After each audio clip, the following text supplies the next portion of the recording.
Assalamualaikum warahmatullahi wabarakatuh. Perkenalkan, nama saya Mujardien Farisyam, mahasiswa baru UIN Maulana Malik Ibrahim Malang, Fakultas Ekonomi dan Program Studi Manajemen. Pada kesempatan kali ini, saya akan membuat video tentang resume PBAK hari pertama dan hari kedua. Oke, pada hari pertama saya meresum tentang materi wawasan bidang akademik. Yang narasumbernya adalah Profesor Dr. Umi Sumbullah MAG. Jadi di UIN Maulana Malik Ibrahim Malang ini memiliki 7 fakultas, yaitu Fakultas Tarbiyah, Fakultas Syariah, Fakultas Ekonomi, Fakultas Psikologi, Fakultas Saintek, Fakultas Humaniora, dan Fakultas Kedokteran dan Ilmu Kesehatan. Nah, pada saat ini UIN Maulana Malik Ibrahim Malang sedang berusaha menjadi perguruan tinggi Islam berskala internasional. UIN Maulana Malik Ibrahim Malang ini menyelenggarakan pendidikan yang integratif keilmuan yang memadukan sains dan Islam. Secara kelembagaan, UIN Maulana Malik Ibrahim Malang ini memadukan perguruan tinggi dengan perguruan pesantren yang menghasilkan mahat. Dan mahat itu sebagai pusat pengembangan karakter ulul albab. UIN Maulana Malik Ibrahim Malang ini juga memiliki pusat pengembangan bahasa asing. Ada bahasa Inggris, bahasa Arab, dan bahasa Mandarin. Nah, lalu terdapat rumah tahfiz Al-Quran untuk memperlancar kita membaca Al-Quran. Terus resume yang kedua adalah resume wawasan bidang kerjasama dan pengembangan kelembagaan. Yang narasumbernya adalah Dr. Kiai Haji Isro Kunajah MAG. Nah, langsung aja ya. UIN Maulana Malik Ibrahim Malang ini bekerja sama dengan BUMN dan BUMD yang bertujuannya meningkatkan pendidikan dan pelatihan mahasiswa.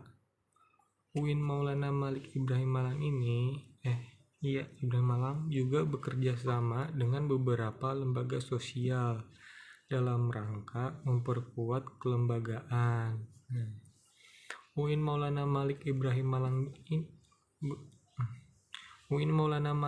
Malang bekerja sama juga dengan perguruan tinggi di luar negeri.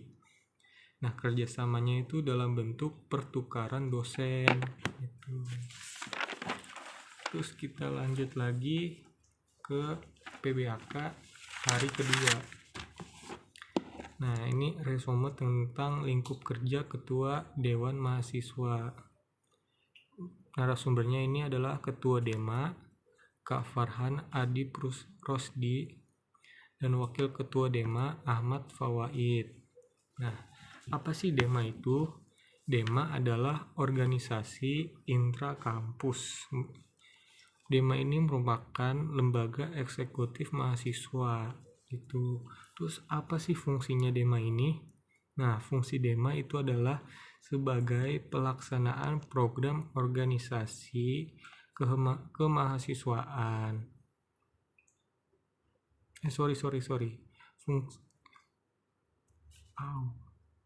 Nah, lanjut. Fungsi yang kedua adalah sebagai lembaga yang mengkoordinasikan pelaksanaan kegiatan mahasiswa di tingkat universitas. Nah, terus itu kan tadi fungsinya. Nah, sekarang ini tugasnya. Dema memiliki 3 tugas. Yang pertama, melaksanakan program kerja organisasi yang telah disetujui oleh SEMA gitu kan. Nah, yang kedua, menginformasikan kegiatan mahasiswa di tingkat universitas. Nah, ketiga, melaksanakan koordinasi kegiatan mahasiswa. Tuh. Terus Dema ini tidak sendirian gitu kerjanya. Jadi dia dibantu oleh beberapa kementerian. Ada Kementerian Dalam Negeri, Kementerian Luar Negeri, Kementerian Agama, Kementerian Sosial, Hukum dan Politik, Kementerian Pengembangan dan Kreativitas, dan Kementerian Komunikasi dan Informasi itu. Nah, terus dalam satu periode ke depan, Dema ini memiliki beberapa program. Program yang pertama itu adalah Sahabat Desa. Nah, Sahabat Desa itu apa sih? Sahabat Desa adalah program yang bertujuan agar mahasiswa itu lebih peka terhadap lingkungan di sekitarnya. Tuh. Terus yang kedua ada program Sapu Sekolah. Nah, program ini bertujuan untuk mempromosikan UIN Maulana Malik Ibrahim Malang ini ke sekolah-sekolah menengah ke atas gitu kan yang ada di Malang.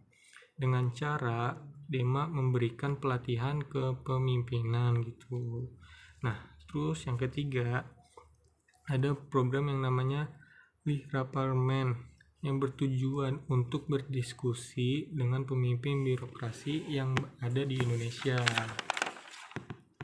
Lanjut ke resume yang kedua, itu lingkup kerja ketua SEMA, Senatur Mahasiswa. Yang narasumbernya adalah Ketua Umum SEMA Muhammad Adib Fanani dan Sekretaris SEMA Manarul Hilmi. SEMA itu adalah organisasi mahasiswa UIN Maulana Malik Ibrahim Malang yang berperan sebagai lembaga legislatif yang mengkoordinasikan Dema, UKM, dan HMJ gitu. Nah, terus visi SEMA itu adalah terwujudnya Senat Mahasiswa Universitas yang berperan sebagai legislatif yang transformatif, kolaboratif, progresif, berdasarkan asas kebersamaan dan kekeluargaan serta menjunjung tinggi profesionalitas. Tuh. Nah, terus SEMA ini memiliki beberapa fungsi. Fungsi yang pertama itu ada advokasi, yang kedua ada legislasi, yang ketiga ada pengawasan, dan yang keempat adalah penganggaran. Itu fungsinya. Kita lanjut ke tugas SEMA, yaitu mengawasi dan mengontrol Dema Universitas. Yang kedua, memfasilitasi aspirasi mahasiswa. Yang ketiga, memberikan pengesahan setiap laporan pertanggungjawaban. Nah, yang keempat ini memberikan persetujuan kegiatan yang mau dilaksanakan oleh Dema Universitas. Kita lanjut ke resume yang ketiga. Resume yang berjudul Kebangkitan Bangsa Menuju Indonesia yang Tangguh. Yang narasumbernya adalah M. Hasanuddin Wahid M. Hum. Nah, seperti yang kita ketahui, pada saat ini Indonesia masih berusaha keras melawan pandemi COVID-19. Ya kan? Tetapi ada dua cara untuk mengendalikan pandemi ini gitu, yaitu dengan melaksanakan vaksinasi, gitu kan. Vaksinasi itu buat supaya herd immunity itu tercapai gitu, kekebalan kelompok gitu kan, supaya herd immunity tercapai. Nah, terus yang satunya adalah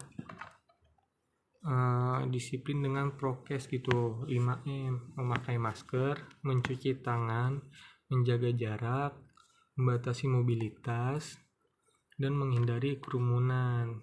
Tuh, kalau dua itu sudah dilaksanakan dengan baik, insya Allah pandemi ini bisa dikendalikan.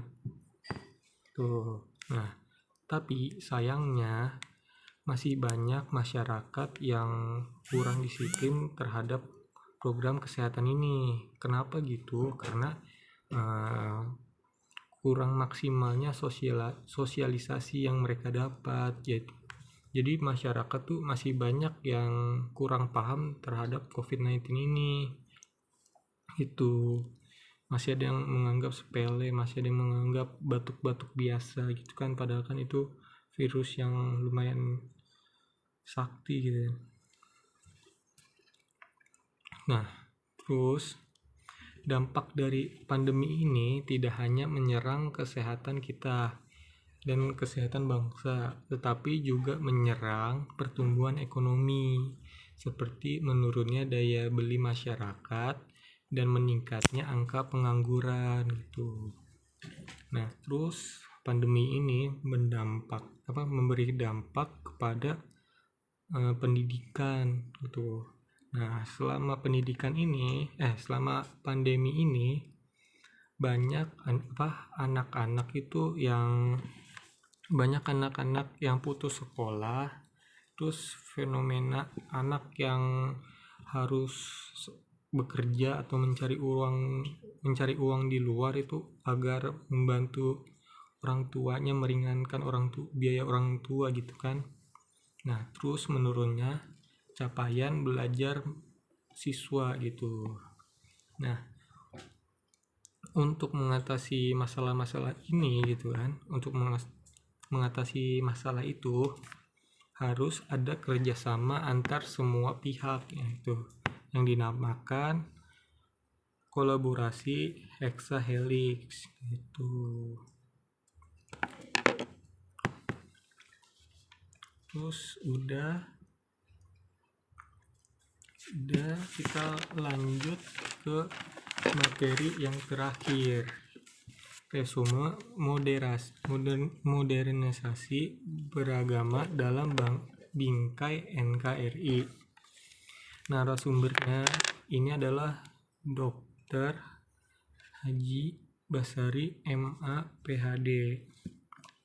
Nah, di Indonesia saat ini gitu kan, ini bukan lagi ngomongin pandemi ya, di Indonesia saat ini masyarakat itu sulit membedakan mana yang keislaman dan mana yang ke Arab-Araban gitu kan.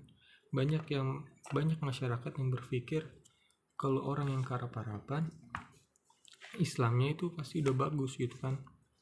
Nah, kalau kita belum ke Arab-Araban berarti itu Islamnya masih kurang gitu. Masyarakat Indonesia tuh masih banyak yang berpikiran seperti itu gitu kan, padahal itu salah. Terus apa sih modernisasi itu? Secara etimologis, wasatiyah berarti jalan tengah, posisi tengah dan berkeadilan tuh. Nah, terus apa sih peran mahasiswa di masa modernisasi ini?